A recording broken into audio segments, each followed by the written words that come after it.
क्या क्या career avenues हैं होटल मैनेजमेंट एंड केटरिंग में, इस विषय में जानकारी देने के लिए आज हमारे साथ स्टूडियो में खास मेहमान मौजूद हैं। चलिए मिलकर स्वागत करते हैं डॉक्टर प्रियदर्शन सिंह लखावत जी का। सर, स्वागत है आपका आज के कार्यक्रम में। You are the director of Indian institute of hotel management and catering technology.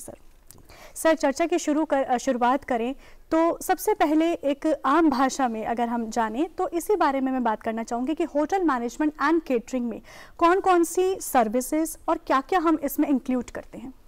जी, सबसे पहले तो बहुत बहुत धन्यवाद कि आपने मुझे यहाँ आने का अवसर दिया है। और ये एक बहुत ही महत्व का विषय है क्योंकि होटल मैनेजमेंट हॉस्पिटैलिटी एक ऐसा क्षेत्र है जिसमें रोजगार की बहुत ज़्यादा संभावनाएं आज हैं। और मैं यहाँ पर national council for hotel management and catering technology को रिप्रेजेंट करता हूँ। वहाँ पर मैं निदेशक के पद पर कार्यरत हूँ। और ये संस्थान भारत सरकार के पर्यटन मंत्रालय के अधीन है। हमसे संबद्ध करीब 95 IHMs पूरे देश में अलग अलग शहरों में स्थित हैं, जिनमें से कुछ का भी आपने नाम लिया। और पूरे भारत में करीब हर स्टेट में हमारी प्रेजेंस है। यहाँ पे हम विभिन्न प्रकार के कोर्सेस रन करते हैं। और जैसा कि आपने पूछा कि इसमें किस प्रकार की चीज़ें आती हैं, तो प्राइमरीली ये एक होटल एंड हॉस्पिटैलिटी मैनेजमेंट से संबंधित कोर्स है, जिसमें होटल में जो अलग अलग डिपार्टमेंट्स हैं, food production, food and beverage service, housekeeping, front office, sales and marketing, human resource management, finance, ये सारे एस्पेक्ट्स तो हैं ही। और भी बहुत सारे अलग अलग क्षेत्र हैं जिसमें कि स्टूडेंट्स ये कोर्स करके और अपना करियर बनाते हैं। तो इस तरह से मैं ये कहूँगा कि ये एक बेहद रोजगारोन्मुखी करियर ओरिएंटेड कोर्स है, जिसमें हमारे युवा जो हैं आए तो आगे रोजगार के बहुत अच्छे अवसर उन्हें प्राप्त हो सकते हैं। सर, कोर्सेज की बात की गई तो कोर्सेज कौन कौन से उपलब्ध हैं? UG, PG, डिप्लोमा, सर्टिफिकेट, क्या क्या कोर्सेज अवेलेबल हैं स्टूडेंट्स के लिए? हम शुरुआत करें तो सर्टिफिकेट लेवल से ही ये कोर्स शुरू हो जाते हैं, जिन्हें कि 10वीं के बाद भी स्टूडेंट कर सकते हैं। और क्या ये सर्टिफिकेट कोर्स IHM में प्रोवाइड किए जाते हैं? जी हाँ, ज़्यादातर जो IHMs हैं वो सर्टिफिकेट कोर्सेज प्रोवाइड करते हैं। ठीक है। फिर डिप्लोमा कोर्सेस हैं जो कि 12वीं के बाद होते हैं और इनकी अवधि करीब 1.5 वर्ष की रहती है। डिप्लोमा जो हैं वो ट्रेड स्पेसिफिक होते हैं, जैसे आप फूड प्रोडक्शन में डिप्लोमा करें, बेकरी में डिप्लोमा करें, हाउसकीपिंग में डिप्लोमा करें, तो इस प्रकार से हर संबद्ध ट्रेड के अंदर डिप्लोमा रहते हैं। और जो हमारा मुख्य कोर्स है वो BSc hospitality and hotel administration, जो कि एक ग्रेजुएशन लेवल का, स्नातक लेवल का कोर्स है। इसमें 12th के बाद एडमिशन प्राप्त किया जाता है। पर अभी कोई विद्यार्थी अगर 12वीं में पढ़ रहा है 10+2 में, तो वो भी इसके लिए एलिजिबल है एग्जाम देने के लिए। और जो 12th कर चुका है वो भी एलिजिबल है ही। तो ये एक 3 ईयर कोर्स है जिसमें होटल मैनेजमेंट से संबंधित सारे जो डिपार्टमेंट्स हैं उनकी skill oriented and management oriented दोनों प्रकार की ट्रेनिंग्स होती है। सर, 12th में क्या कोई सब्जेक्ट का होना अनिवार्य है, लाइक PCM ही हो या कॉमर्स वाला बच्चा, ह्यूमैनिटीज वाला बच्चा, हर कोई इस एग्जाम के लिए अपीयर कर सकता है और BSc हॉस्पिटैलिटी मैनेजमेंट जिस कोर्स के बारे में आप बता रहे हैं वो कर सकता है? जी, बहुत अच्छा आपका प्रश्न है। और मैं बताऊंगा कि 12th में कोई भी पर्टिकुलर स्ट्रीम का होना आवश्यक नहीं है। कोई भी जो स्टूडेंट 10+2 कर रहा है, 12th उत्तीर्ण करने वाला है, कर चुका है, वो इसके लिए एलिजिबल है। और लेकिन 12th में इंग्लिश एक सब्जेक्ट होना जरूरी है। 12th English as one of the subjects is mandatory. और इसमें जो प्रवेश प्रक्रिया है वो national testing agency NTA NCHM JEE का एग्जाम कंडक्ट करवाता है। अभी 15 फरवरी उसकी लास्ट डेट है अप्लाई करने के लिए। तो ये बहुत सही समय है जबकि हम सबको इस बारे में जानकारी बता दें कि अगर आप होटल मैनेजमेंट के लिए एस्पायर कर रहे हैं तो 15 फरवरी डेडलाइन का जरूर ध्यान रखिए। NTA की वेबसाइट पर जाइए और जिस परीक्षा के बारे में सर बता रहे हैं उसका फॉर्म जरूर भरिए। परीक्षा की डेट और उस बारे में भी बता दीजिए। तो 15 फरवरी तक इसका फॉर्म भर सकते हैं NTA की वेबसाइट से, या आप NCHM CT की वेबसाइट पर आके भी आपको लिंक वहां का प्राप्त हो जाएगा। और 27 अप्रैल को इसकी एक परीक्षा पूरे देश में अलग अलग केंद्रों पर आयोजित की जाएगी। और ये जो परीक्षा है इसमें 3 घंटे का एक प्रश्न पत्र रहता है, जी, multiple choice questions, objective type, okay, और करीब 200 प्रश्न इसके अंदर पूछे जाते हैं। जी, प्रश्नों का जो लेवल है, एग्जाम का जो लेवल है, उसको लेकर आपको बिल्कुल भी डरने की जरूरत नहीं है। अगर आपने अपनी 9वीं 10वीं 11वीं 12वीं जो है इसको आप स्कूल में अच्छी तरीके से पढ़ाई कर रहे हैं तो आप बहुत आसानी से ये परीक्षा भी दे पाएंगे, क्योंकि हमारा जो सिलेबस है वो आप जो 8वीं से 10वीं 11वीं 12वीं तक पढ़ते आए हैं उसी में से ये प्रश्न करीब करीब पूछे जाते हैं।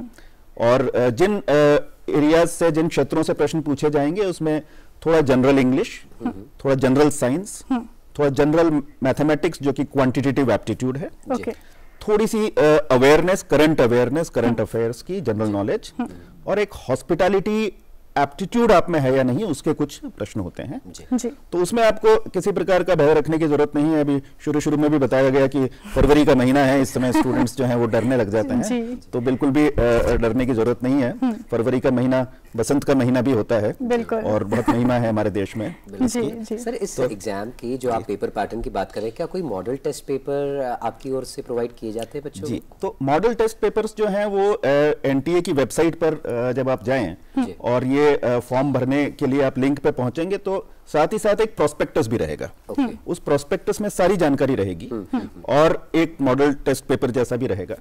तो उससे आप को ये जानकारी हो जाती है कि किस प्रकार के प्रश्न पूछे जाएंगे और अकॉर्डिंगली आप अपनी तैयारी कर सकते हैं। जी, सर, जैसे आपने बताया कि जनरल साइंस, जनरल मैथ्स, ये सब सेगमेंट्स हमारे उसमें रहेंगे जिसमें से क्वेश्चंस आएंगे, तो क्या पर्टिकुलर सेगमेंट्स में से कुछ फिक्स्ड क्वेश्चंस हैं कि पर्टिकुलर सेगमेंट में से number of questions like will be there 5 या 10, या रैंडम किसी भी सेगमेंट में से कोई भी क्वेश्चन आ सकता है? नहीं, वो जो किस सेगमेंट में से कितने प्रश्न आएंगे ये पहले से फिक्स्ड है जी। हाँ। और जो वो मॉडल क्वेश्चन पेपर रहेगा उसमें भी ये लिखा हुआ रहेगा कि कितने प्रश्न रहेंगे जी। पर करीब 5 सेगमेंट हैं जी। और 200 के करीब प्रश्न हैं, तो ऑन एन एवरेज 30 से 40 प्रश्न जी हर सेगमेंट से पूछे जाते हैं। ओके, और सर कोई नेगेटिव मार्किंग मेरे मन में भी यही प्रश्न है, नेगेटिव मार्किंग होती है कैसे? इसकी नेगेटिव मार्किंग होती है और जहां तक अभी मुझे याद आ रहा है 1/4 के करीब नेगेटिव मार्किंग है और सही प्रश्न करने पे पूरे मिलते हैं। लेकिन फिर भी ये जो जानकारी है ये एनटीए की वेबसाइट पर सही तरीके से दी गई है, तो वहां से आप ले लें, बट नेगेटिव मार्किंग है इसमें। सर, परीक्षा में बच्चा अपीयर होता है, उसका रिजल्ट डिक्लेयर होगा, तो मेरिट किस बेसिस पर बनाया जाता है? मेरिट जो है वो पूरे एग्जाम की में जो भी स्टूडेंट का मेरिट है और इसके बाद एनआईसी के जरिए काउंसलिंग होती है। तो कोई स्टूडेंट किसी एक कॉलेज के लिए अगर ऑप्ट कर रहा है तो मेरिट प्लस चॉइस, तो अगर उसकी चॉइस मान लीजिए कि IHM पूसा दिल्ली है और उसकी जो मेरिट है वो नंबर 4, नंबर 5 और इस तरीके से आती है, तो उसको ये संस्थान मिल जाता है। और आगे जैसे जैसे वो मेरिट कम होती चली जाती है उस हिसाब से चॉइसेस जो हैं उसकी खत्म होती चली जाती हैं। मगर 95 इंस्टीट्यूट्स हैं तो कहीं ना कहीं पर उसको एडमिशन मिले, इसकी पूरी संभावना रहती है जी। तो सर, जब बच्चा कॉलेज में एडमिशन लेता है तो किस तरह की, मुझे लगता है कि व्यूअर्स जो देख रहे होंगे उनके मन में ये सवाल आ ही रहा होगा कि क्या उनको पढ़ाया जाता है, किस तरह की ट्रेनिंग प्रोवाइड होती है, और क्या कोई ट्रेनिंग प्रोवाइड होती भी है जब 3 साल का बच्चा ग्रेजुएशन कोर्स करता है, तो क्या रहता है इस कोर्स के अंदर एग्जैक्टली? तो ये जो 3 साल का ग्रेजुएशन कोर्स है इसकी डिग्री जवाहरलाल नेहरू यूनिवर्सिटी द्वारा दी जाती है। तो जेएनयू जो है वो डिग्री प्रोवाइड करता है। जेएनयू एक, आप सब जानते हैं, एक लीडिंग यूनिवर्सिटी है देश में और दुनिया में। और जो हमारा पूरा करिकुलम है वो जो नेशनल एजुकेशन पॉलिसी है उसके हिसाब से भी डिजाइन किया गया है। जो इंडस्ट्री की रिक्वायरमेंट है, तो इंडस्ट्री के बहुत सारे जो एक्सपर्ट्स हैं उनको हम इसमें शामिल करते हैं कि क्या जरूरत है हमें पढ़ाने की, जिससे वो सीधे सीधे उनको रोजगार मिल सके। और यहाँ पर जो कोर एरियाज हैं जिनका हमने जिक्र किया, होटल के जो अलग अलग डिपार्टमेंट्स हैं उनकी ट्रेनिंग तो होती ही है टेक्निकल स्किल्स को लेके। साथ ही साथ जो मैनेजरियल एस्पेक्ट्स हैं जैसे ह्यूमन रिसोर्सेज हैं, सेल्स एंड मार्केटिंग है, फाइनेंस है, लॉ है, इकोनॉमिक्स है, इन सब की भी वहां पर ट्रेनिंग दी जाती है। और जो सॉफ्ट स्किल्स हैं, बिकॉज हॉस्पिटैलिटी में सॉफ्ट स्किल्स की बड़ी इंपॉर्टेंस है, तो employability skills, communication skills, interpersonal skills, इन पे बड़ा फोकस रहता है। और बीच में एक 6 महीने का इंडस्ट्रियल ट्रेनिंग रहता है। 3 साल में से एक सेमेस्टर इंडस्ट्रियल ट्रेनिंग है जिसमें ये किसी भी लीडिंग होटल में इंडिया में भी और बाहर भी जाते हैं और 6 महीने की ट्रेनिंग करके आते हैं, जिससे इनको एक हैंड्स ऑन एक्सपीरियंस मिल सके और 3 साल के बाद ये पूरी तरीके से एम्प्लॉयबल हो। सकते हैं। बिल्कुल सर, आपने रोजगार की बात की है। अगला सवाल मेरा यहीं से उठता है कि बच्चे ने पढ़ाई कर ली है, ग्रेजुएट वो हो चुका है, अब अगर मैं जॉब अपॉर्चुनिटीज की बात करूं तो वो करियर हमें क्या और कैसे देखने को मिलता है? देखिए, सबसे पहले तो मैं आपको बताना चाहूंगा कि जिस तरीके से ये इंडस्ट्री ग्रो कर रही है, डोमेस्टिक टूरिज्म जिस तरह से बढ़ रहा है और इंटरनेशनल टूरिज्म बढ़ रहा है, और जो स्टडीज की गई हैं उनके मुताबिक ये पता चलता है कि 2028 तक हमें 30 लाख एडिशनल लोगों की जरूरत है हॉस्पिटैलिटी एंड टूरिज्म के क्षेत्र में, 3 मिलियन, और 2035 तक हमें 60 लाख एडिशनल लोगों की जरूरत है। ये एक बहुत बड़ा मैन पावर रिसोर्स जो है उसकी रिक्वायरमेंट इस इंडस्ट्री में है। इस वजह से एम्प्लॉयमेंट की तो यहाँ पर कोई कमी है ही नहीं। 12th ये ग्रेजुएशन करने के बाद हॉस्पिटैलिटी में स्टूडेंट्स या तो होटल्स के अंदर मैनेजमेंट ट्रेनीज के तौर पे बड़े बड़े जो होटल ग्रुप्स हैं, ताज, ओबेरॉयज, आईटीसी, मैरियट, हॉलिडे इन वगैरह, इनमें मैनेजमेंट ट्रेनी ज्वाइन करते हैं और 2-3 साल बाद ये असिस्टेंट मैनेजर जैसी पोस्ट पर चले जाते हैं। जो लोग सुपरवाइजरी लेवल पर ज्वाइन कर पाते हैं वो भी 4 वर्ष के अंदर एक जूनियर मैनेजमेंट लेवल तक आ जाते हैं। और आमतौर पर यह देखा गया है कि 5 स्टार के अंदर 15 वर्ष के अंदर जनरल मैनेजर बनने की बहुत अच्छी संभावनाएं रहती हैं। और एक 5 स्टार होटल का जनरल मैनेजर जो है वो काफी रिस्पॉन्सिबल इंपॉर्टेंट पोजीशन है, और साथ ही साथ करियर की टर्म्स में देखा जाए तो ये माना जाना चाहिए कि उसने काफी सक्सेस एक बच्चे ने अर्जित की है जो कि इस लेवल तक पहुंच गया है। जी, और सर अनुमानित इसका एवरेज पैकेज कितना मिल जाता है बच्चों को? क्योंकि अर्थ सबसे बड़ी चीज होती है आजकल के युवाओं के सामने। तो सबसे पहला तो मुद्दा यह है कि इसमें एम्प्लॉयबिलिटी बहुत ही ज्यादा है, करीब करीब एम्प्लॉयमेंट गारंटीड है। जी। दूसरी बात, अगर आप रेम्यूनरेशन की बात करें तो शुरुआत जो है वो एक मैनेजमेंट ट्रेनी लेवल पर होती है, और 3 साल का उसने कोर्स किया है, 3 साल के बाद ही वो रोजगार में चला जाता है। तो करीब 25-30 हजार 35 हजार रुपए के आसपास एक मैनेजमेंट ट्रेनिंग को स्टाइपेंड मिलता है। लेकिन 2 वर्ष के बाद में जब वो असिस्टेंट मैनेजर लेवल के ऊपर आ गया है तो यही जो स्टाइपेंड है अब ये सैलरी में तब्दील होकर करीब करीब डबल हो जाता है। तो आप 60-70 हजार रुपए गिन सकते हैं। और जैसे जैसे स्किल बढ़ती जाती है, अनुभव बढ़ता जाता है, सैलरीज जो है वो बहुत अच्छी हैं, किसी भी दूसरे बहुत अच्छे क्षेत्र के साथ ये कंपेरेबल हैं, और बहुत अच्छी ग्लोबल प्लेसमेंट की अपॉर्चुनिटीज हैं, इंटरनेशनल प्लेसमेंट की, जहां पर कि अगर आप देखेंगे तो रेम्यूनरेशन, ऑनरेरियम, एक्सपोजर, वो सब कुछ उसी हिसाब से बहुत अच्छा है। Sky is the limit. Sir, अगर कोर्स की बात करें, एजुकेशन की बात करें, पैकेज की बात की, लेकिन ये कोर्स करने के लिए कितना अनुमानित पैसा खर्चा करना पड़ेगा, कितनी फीस और कितना इसमें एक्सपेंडिचर कितना हो जाता है ऑन एन एवरेज, अनुमानित, अप्रॉक्सीमेट? जी, तो करीब करीब अगर मैं बताऊंगा तो 3 साल की जो फीस है हमारी वो 4 लाख रुपए के आसपास जाती है। सेमेस्टर वाइज उस फीस को हम लोग लेते हैं हर 6 महीने में।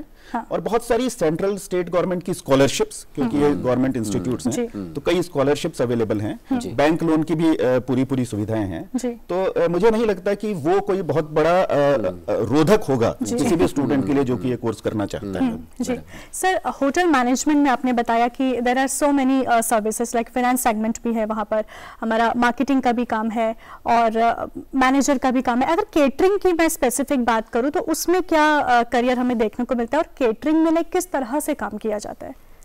तो कैटरिंग जो हम बोलेंगे, और या हम शेफ्स जिनकी चर्चा करें तो आजकल तो ये बड़े सेलिब्रिटीज हैं। आप देखिए, आपके टेलीविजन के जरिए भी ये आपके ड्राइंग रूम तक पहुंचे हुए हैं, और जितने भी सेलिब्रिटी शेफ्स का आप नाम ले पाएंगे वो करीब करीब हमारे जो ये IHM से उनके एलुमनाई हैं। चाहे आप शेफ संजीव कपूर की बात करें या मंजीत सिंघल की बात करें, हरपाल सोखी की, रणवीर बरार की, ये सभी हमारे एलुमनाई रहे हैं। बहुत हाईली स्किल्ड जॉब है, बहुत ही क्रिएटिवली सेटिस्फाइंग जॉब है, और बहुत सारे जो लोग हैं वो किचन में, क्यूजीन में अपना करियर बनाते हैं, और यही तरीका है जिसके थ्रू कि वो जा सकते हैं।